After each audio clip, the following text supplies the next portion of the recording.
What's going on, everybody? Welcome back to another episode of Bischoff and Brown right here on the Detroit Lions podcast.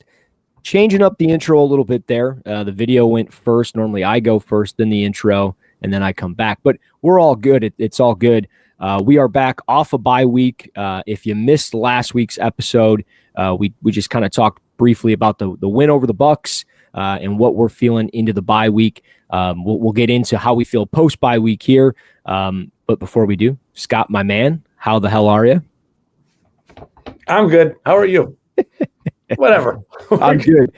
I mean, you've basically already done a full day for what most people have already done up to this point. Been awake for 8 hours, just doing your thing there. I think it's more than that, to be honest. Yeah, it is. But getting old is just. I know that we all don't have the privilege of getting old, so I'm not bitching that I'm still here. But like sometimes getting old is just like what is happening? Right. Yeah. Well, the good news is we're alive and well, and we're able to talk a little Detroit Lions football. We've got the Week 9 preview ahead of us against the Minnesota Vikings. Big game for the Lions. We'll get into all of that. But the Lions are back off a bye week, and I want to know how you're feeling. I want to know how the fans are feeling. I would love the comments below here on the YouTube video of how you're feeling post-bye. We've got people coming back.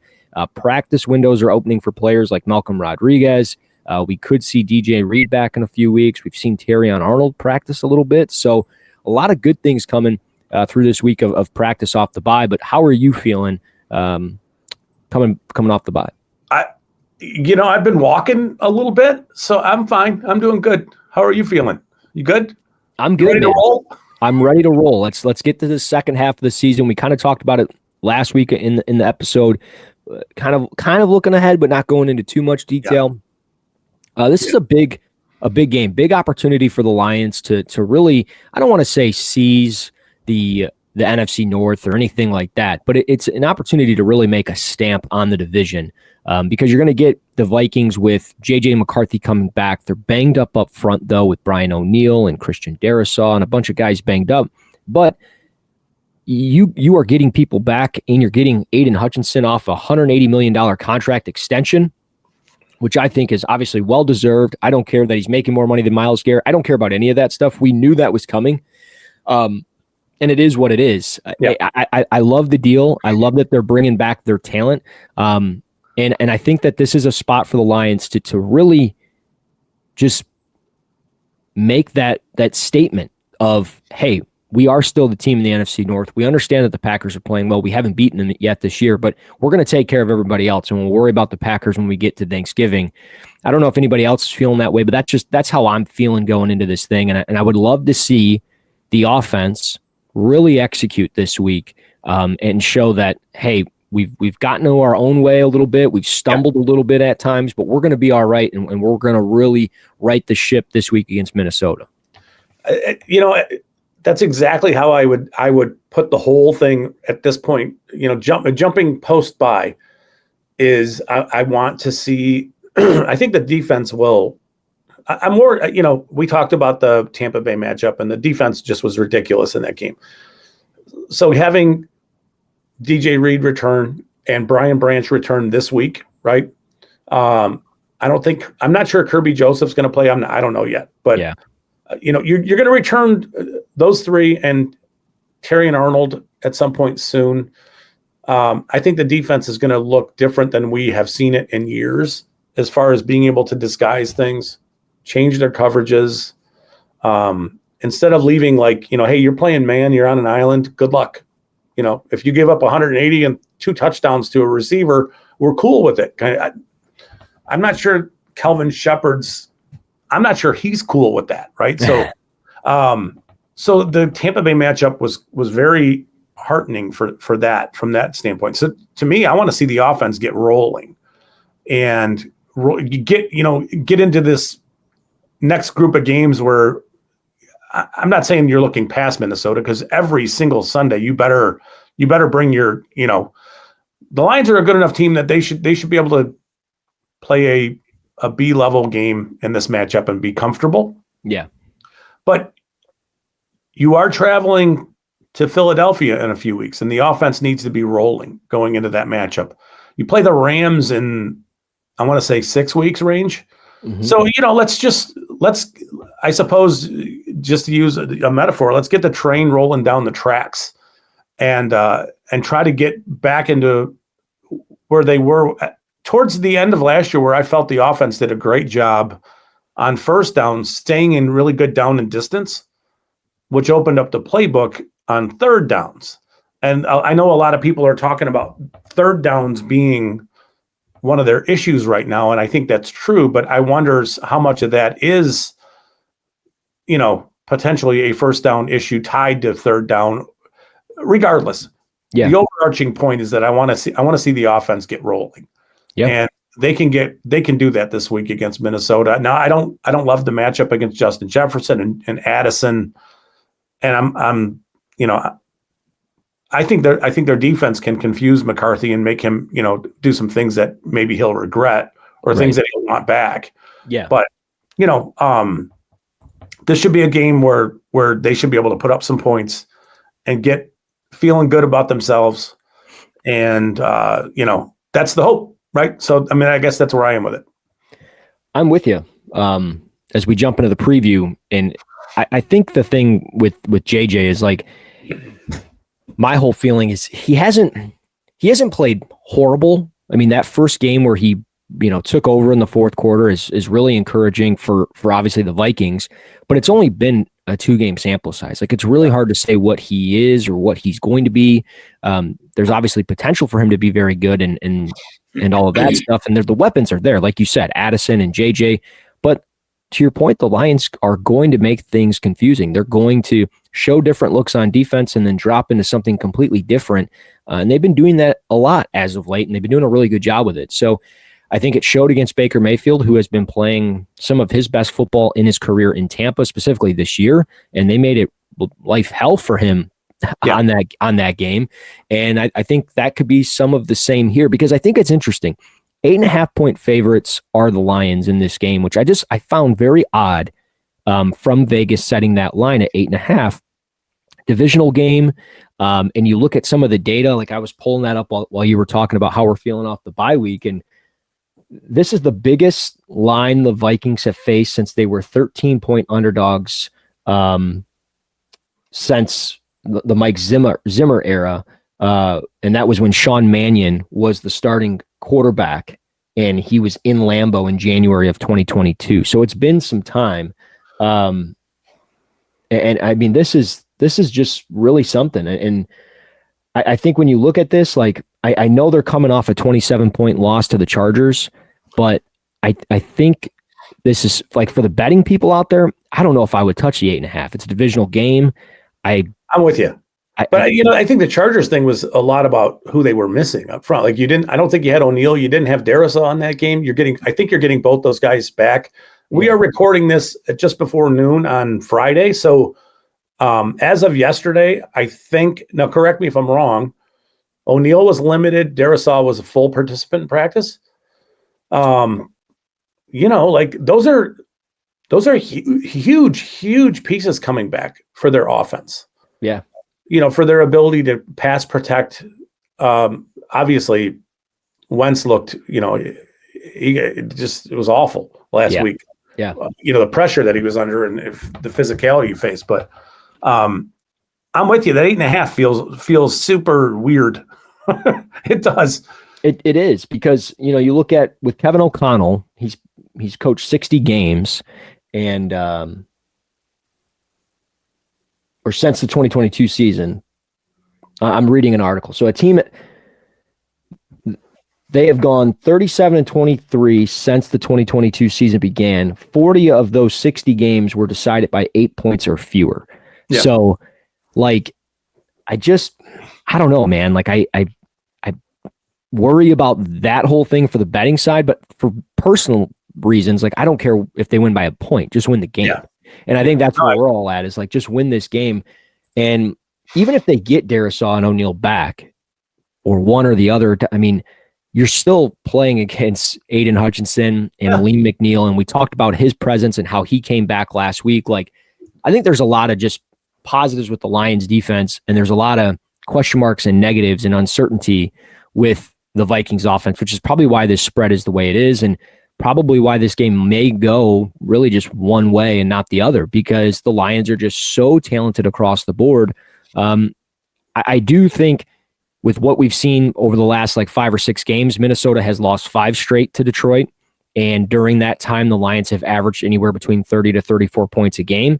So there's a kind of a wide range there. The Lions, obviously their offense is not really clicking like it did last season or even the season before, but the potential for them to score is certainly there on Sunday afternoon. And I think that they will. I mean, I think Jamison Williams could be in a really big spot to kind of come back into the mix and into the fold. How do you feel on the offensive side with Detroit and what they can do with the weapons that they have? I mean, I think so many people are so quick to jump the gun, right? Like, oh, Jamo's not performing. He's having a bad season. Laporta's not involved, this, and that. And it's like there's so many mouths to feed. I think that they're going to be just fine because we know Amon-Ra is going to go get his. Like, that's automatic. This is the Brad Holmes problem, right? Like, you have too many ridiculously good football players that they can't possibly go off all of them on a week-to-week basis. Yeah. You know, I suppose I'm going to own the stuff I said preseason, in which I thought Jamison Williams would have a really big year and was stepping into a position where he was going to become he wasn't going to emerge from the shadows of Amon-Ra St. Brown. I don't think that was ever what I was saying, but I thought he would have a much more prominent role in their offense than he has. Yeah. So for, you know, if I've pulled somebody down that road of I'm not going to call it misinformation, but I was wrong, you know? So, I mean, I still think that. I guess I'm not learning from my own mistakes. He's still, you know, would it surprise me if he had 5 catches or 6 catches in this game for 140 yards and 2 touchdowns? Nope. Right. I would say that just about every single matchup that they're going to have the rest of the way. It wouldn't surprise me a bit if he does that kind of stuff. It's just they need to get him going. But then it comes at the expense, it feels like, of others. And we know Amon-Ra and Gibbs is really where the engine is. The Gibbs conversation, I think, is worth talking about a little bit. Not to sidetrack this whole thing, but it seems to me like last year, I'd say over the back half of the season, they ran a lot of outside zone for Gibbs. They ran some gap stuff, some power stuff too. So he wasn't just an outside zone guy, but they ran a lot of outside zone for him. And it seemed like, I mean, they ran outside zone with Montgomery too last year, but it seemed like that was more of Gibbs's work and Montgomery was more of the between the tackles kind of pounder. They've in some ways flipped roles a touch. Yeah. Now, is it just something as simple as they want to get Gibbs as many touches as they can because of how explosive he is? Possibly. Yeah. Right. But they're running a lot. It seems like they're running a lot more between the tackles, you know, heavy work with Gibbs, and they're giving Montgomery some of the outside zone stuff. And I would love to see Gibbs more explosive than he has been. Now, I say that he did have the big long run the other against Tampa. But if you take that away, you know, he didn't do all that much. Now, Tampa presents weird problems for the Lions, you know, especially running the ball because of how they flow laterally. But, you know, so, I mean, that's part of the let's get the offense going and get feeling good conversation is that you want everybody humming. I think that, you know, I think the Lions could score 40-plus points in this matchup. But that doesn't that's not any different than how I would have felt going into any other match. I just think they're loaded. Yeah. Right? No, good. No, you're right. And I was going to just kind of piggyback on the running back stuff with Gibbs and Montgomery because I was studying Montgomery during the bye week, and I've got something that I've got to push out over at lionswire.com on that. But it's one of those things where they condense things down and are trying to get, I feel like, some of these runs to either obviously hit a crease inside or spill to the outside, and off in space goes Gibbs or off in space goes Montgomery. And I think teams have changed some of the way that they take angles to the football. And I think they're willing to give up maybe the A gap, knowing that the Lions aren't necessarily running into that A gap on those specific runs or a high percentage of the time. So they'll give up the A gap just so things don't hit in the B, C, and D and outside type of stuff. And that's really what I'm looking at is, they're condensing these formations down and they're not getting some of those blocks off the edge, whether it be asking Amon-Ra St. Brown to insert, which he's a fine blocker. Don't get me wrong. He's one of the best blocking receivers in the NFL, but like to consistently do that from a number one receiver is tough to do for anybody. And then Brock Wright, he has struggled at times. And he really has.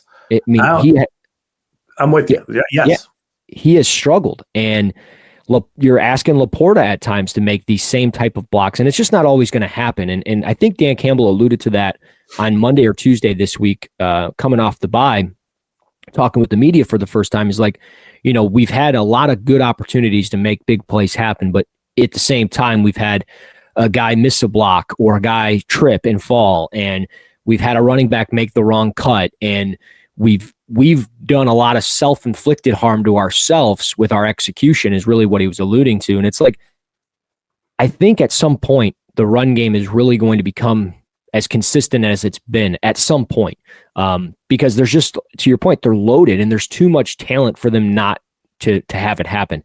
The only thing that I would say that maybe hurts them is Taylor Decker battling through this shoulder injury the best that he can. Furthermore, Brock Wright is that number 2 tight end. And if he can't figure it out, when they go 12 personnel, they go 13 personnel, they're basically running with 10 dudes on the field because that guy is becoming somewhat of a liability at times. So I think that's the only thing that I've noticed differently with the run game this year compared to last year. And I think it can get corrected. I think it will get corrected. I have obviously the hope for it, but this would be a great spot for it to happen because you've shown that you can do things to Brian Flores and his defense over the years. And I think that can continue on Sunday.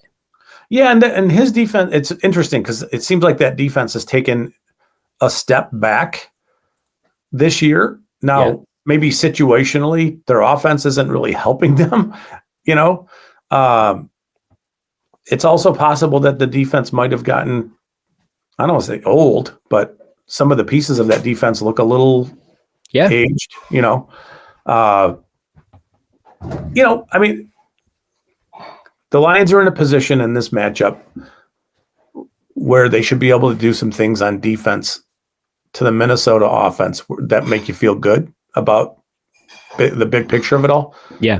And again, just get rolling on offense because you are playing, you're playing Green Bay at home on Thanksgiving. You got the Eagles matchup, the Rams, you got stuff coming up. So the Lions really need to get things, I don't want to say figured out. Yeah. But like button this up, right? Get it all. Like you've had plenty of opportunities and we're in is this week 9? Week 9. So I did the same thing before the show. I was like, this week 9? Yeah. So like new offense, new stuff going on. There's talent all over the place. I do think that we're seeing a little bit of the Frank Ragnow, Graham Glasgow stuff. And obviously some of the ability to get to the second level is a touch diminished, which, hey, the truth is that if you don't, like the Gibbs conversation around how he looked against Tampa, you spring one big run and the ground game looks very different than it does if you don't. So, 2 younger players, you've got Radledge in there, you've got Mahogany, and I think they're both going to be fine. Right. But it's just different. So we just want to see that offense take a step and become the offense that it can be. I think Goff has played great this year. He's playing MVP level football. And not really many people are talking about that. He's not throwing for tons of yards, but he's got a bunch of touchdowns. He hasn't thrown many picks. This would be a really nice game for him to, put a number on Minnesota. And like you said, get Jamo involved. Amon-Ra St. Brown's going to be involved. He's unreal. Laporte, like there's I don't know. this is one of those weeks where it would be wonderful for them to just kind of rout Minnesota. Yeah. No, I've said a lot of words trying to come up with a way not to say that, but I just said it. No, you're fine. I think you're right. And I think, to your point too, with the two young guys in the middle, like they've gotten a lot of kudos this week, through different articles from, people with Detroit News, Free Press, even 97 won the ticket with Will Birchfield. He does a great job there. And, there's been a lot of praise for those guys and that they're no longer deer in the headlights, and they're just trying to get better. So I think that will happen. And I think that will continue. They're seeing success running behind those guys. And I think that will continue to build and continue to mount, and the big runs will continue to happen. And the offense will be just fine. There's just too much talent. And with Jared Goff playing at the level that he's playing, I mean, he is playing at an MVP level, and they're going to be fine. I know he was a little off that time against the Bucs with the blitz and things like that, but he's going to be just fine. And if the Vikings decide right. And I just don't think the Vikings have one of those dudes up front. Like, they just don't. Dallas Turner is not really having the year that they thought he would have. Jonathan Grenard is banged up. Looking at the practice report, Darisaw did not practice on Thursday despite being a full participant on Wednesday. Yeah. Brian O'Neill's been limited both days. Jonathan Grenard was a limited participant on Wednesday, full participant on Thursday. But, Jeff Okudah's probably going to be out with a concussion in this game. So they're, down another corner. Van Ginkel, that's a big deal. Yeah, he's banged up. I mean, so some of these guys, sure, are going to play. But you're playing through injury. Like, you're not playing at 100%. And the Lions are the same way. They got guys playing through injuries. They're banged up, no doubt. But at the end of the day, you got to find a way to make it happen. And I think that they will. Key player to watch on offense, key player to watch on defense. We'll start on the offensive side of the football. You can take the lead or I can, doesn't matter to me. Of course, would love people's comments below on key player to watch on defense and offense as well. Yeah, for sure. I'm just going to say, I think Jameson Williams is one of those guys where I'm not. It's not like reinventing the wheel or any of that stuff. But if Jameson Williams has a good day, the Lions' offense is in a great position. It's just it's kind of how things go, right? So I would love to see him have a couple of big plays. It'll be fun. It'll be electric. That kind of stuff. To me, it's Jamo. Yeah. No, I think you're right there. I'll go differently. I'm going to just say Jared Goff. And I say that simply because he did look a little off against the Bucs with the blitz and all that stuff. And we know Flores is going to send it. And I know I just kind of mentioned it, but I think a lot of attention will be on Goff in this one because if JJ has a big game, will you outshine the rookie, or not the rookie, but, kind of the rookie quarterback, if you will. And if their offense gets going, I mean, the Vikings can be a very good football team. So it's this could be a high scoring type of game. And if that is going to be it, then, Goff's going to have to put the football where it matters and put it in the hands of the receivers. And he's just going to have to keep playing at a high level. And I think he will. So I'm going to say, watch for Jared Goff. Maybe he can have a big game. Maybe even like 300 plus passing. Who knows? Key player to watch on defense. So, it would be great if we all watched Aleem McNeil just in the middle of that defense, how much he eats there and what that does for the pass rushers in and around him. Yeah. But you mentioned this, I think, in the Tampa Bay wrap up, and it's just, if Aiden Hutchinson's playing on your defense, you really that's the engine of it all. Yeah. He has the ability in every matchup to terrorize quarterbacks, especially and then when you think about a young quarterback who might, I'm not saying JJ is going to be like rattled by physical pressure and that kind of stuff, but he's definitely going to get out of the pocket and get moving. So then it's just, what happens when he does get flushed, when, are the Vikings planning for that, and are they giving him half field reads and letting him use his feet? I don't know. But to me, it's a lot of the pressure they bring is interesting. and watching them do it, I mean, I think I'm going to be paying a lot of attention to McNeil this week, just because I want to see what he looks like against some of the interior players for the Vikings, where they might have some issues. But sometimes that's really, what it's like. It's hard to do that at times because there's so much sparkly, shiny stuff happening elsewhere. But I'm going to be paying attention to McNeil. I'm with you. I think he's definitely a player to.